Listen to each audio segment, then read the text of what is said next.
So let me welcome back to the show, Dr. Rameck Hunt. Welcome. How you doing, Karen? How's everything? Good to see you. And last You time too. actually, I don't think you were in the studio. I think you might have been on the phone. So I don't think I've ever I seen was. you. Yep. Were you in the I studio? know. No, I was on the phone. I was in my office, and we were talking. All three of us. We were all on the phone. Yeah. No, no, no. They were in the Yeah. studio. You were the only one that Oh, I was. Oh, wasn't. that's right. I was the only one on the phone. That's right. That's right. That is Yeah, yeah. true. So it's good to see you. It's good to see you're in You your too. scrub. So you're in the hospital. I just left. I got to go back when we're done with this. But yeah, I've been working hard. It's trying times nowadays. So with your specialty, which is obesity, how, because we were talking earlier about different doctors, different kinds of doctors. You're an obesity specialist. Mhm. During this COVID-19, what's been the most taxing on you as a doctor in terms of your patients? Yeah. So I do internal medicine, and I specialize from that in obesity medicine. And so the interesting part about COVID-19 is that we talk about, the unfortunate deaths, but a lot of what we don't talk about is the long lasting complications of the people who do survive. And so I see a lot of those patients. And so I have patients who, lost a limb, a patient who have blood clots all over their body and into their lungs. I have a patient who because he was intubated and on a ventilator for so long, he had a ulceration that eroded into his butt bone, and so that had to be cut out. There's so many complicated. Then you have people who have numbness and memory issues, and so when people say, "Oh, we're doing just fine," we're really not. Like if you survive, it doesn't mean that you're going to go back to 100% normal. Now, many people do, but there are many more. There are many others who have to deal with the long-lasting complications from COVID-19. And as you said earlier, obesity is one of the major risk factors for COVID-19 in the complications of it. And so there's something. So people think that having obesity just has to do with looks and aesthetics, but the fat cell itself is a very active cell. We should think it was just good for cushion and warmth, but it isn't. It's a very active cell, and in that cell, particularly when you have a lot of obesity, like central obesity in your gut, what we call visceral adiposity, those cells, those fat cells, have a lot of inflammatory stuff going on in there. And then when you insert COVID-19, it goes like boosh, like wildfire. It's like adding gasoline to the fire, and it wreaks havoc on your whole body. So it not only affects your lungs, we all know now that it affects your head, so you can get a stroke. It affects your heart, so you can get cardiomyopathy. It affects your kidneys, so you end up on dialysis. Scarface was on dialysis, he mentioned in the article. And so there are so many complications that come from COVID-19, even if you survive. And obesity is one of the worst ones that makes it even worse because it wreaks havoc. It causes like an exaggerated inflammation, something called cytokine storm. So it just releases all these cytokines and it just goes throughout your body. So obesity is something that we really do need to tackle, particularly in our communities, because our, obesity we have the highest rate of obesity in America, African Americans. So we really do need to work on getting to a healthier weight. And let's have an honest conversation about that. Dr. Rameck Hunt is here, and because it's not as somebody that battles it. I can fast, I can not eat, I can do. I've been doing the what do you call it, intermittent fasting. I'll do only vegetables. I've cut out meat, I've cut out dairy, and I'm still carrying weight. And then there's a level of frustration because you're like, I'm working out and I'm not eating, and I'm still gaining weight or not losing weight. F it. and then there's the Yep. shaming. So now we have this whole movement where you got to love your body, which you should, but if loving your body also puts you at risk of dying, we have to reconcile with those two things. So get us together, Dr. Hunt, around the psychology of how we should be approaching it, because I look at it most like not even like alcoholism, because I think that's something completely different, because you have to eat every day. So your drug of Mm-hmm. choice is something that you must absolutely take in every day, and that can trigger you. And being black is stressful, so a lot of us stress eat.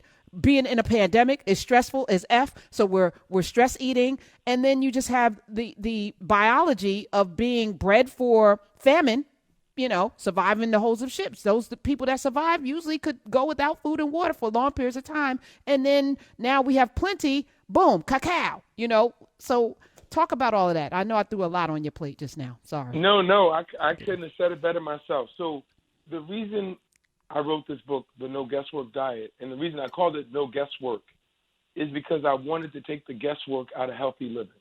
There, like you said, there's so many diets and this and that, and it's dizzying, and people get very, very confused. And so there's a lot of new science about obesity that I share in the book that really makes it very simple. And so we first need to understand that obesity is a disease that you need to treat like any other disease. And that means you need follow-up, and that means you need to work with a physician who is skilled and trained in treating obesity. The other thing that we need to understand is something that is shocking, and it was shocking when I first heard it.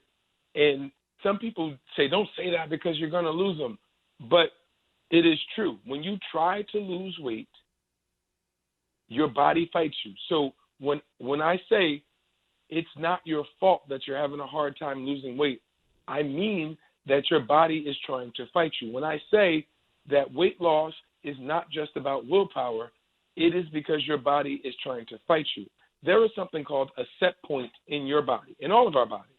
And so that set point goes like this. Let's say this was a thermostat, and this was where your thermostat was set at 200 pounds. When you start trying to lose weight, your body will do whatever it can to pull you back to 200 and then settle down. In fact, if you overshoot, it'll pull you back up to 200 because your body is good at managing set points. For instance, you have a set point for your pH, which is 7.40. If you deviate from that set point, your body will bring you right back. You have a set point for your temperature, which is 98.6.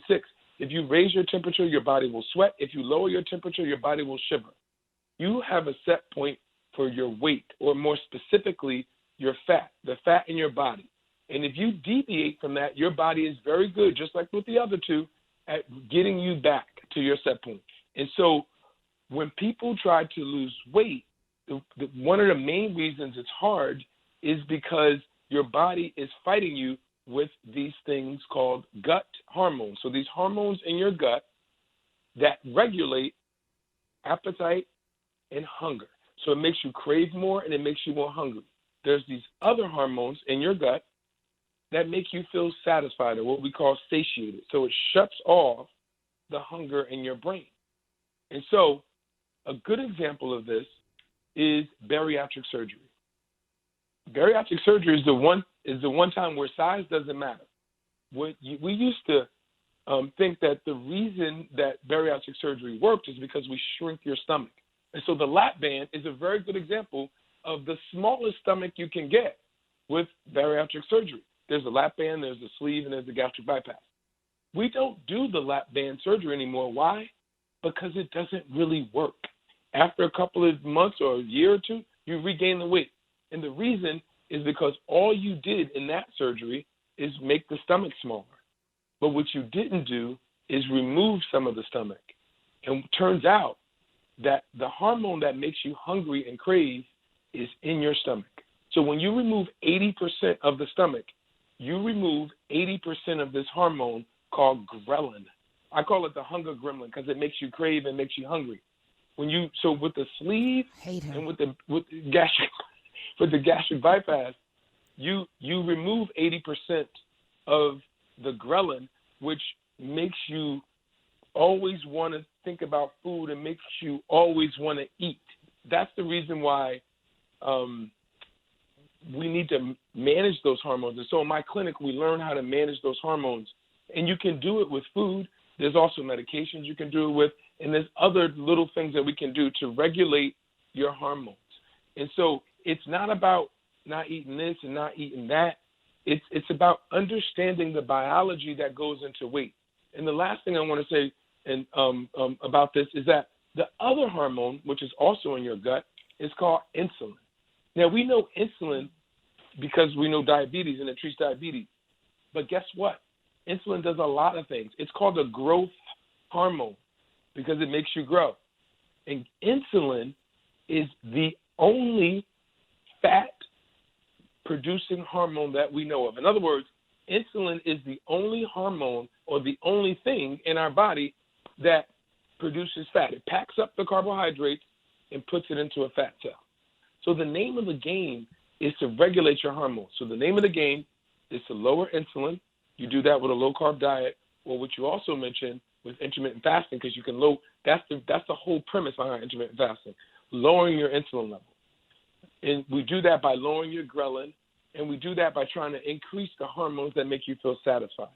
And so that sounds like a lot and complicated, but it really isn't. And I go over it in the book because you can achieve all of this with a low carbohydrate diet.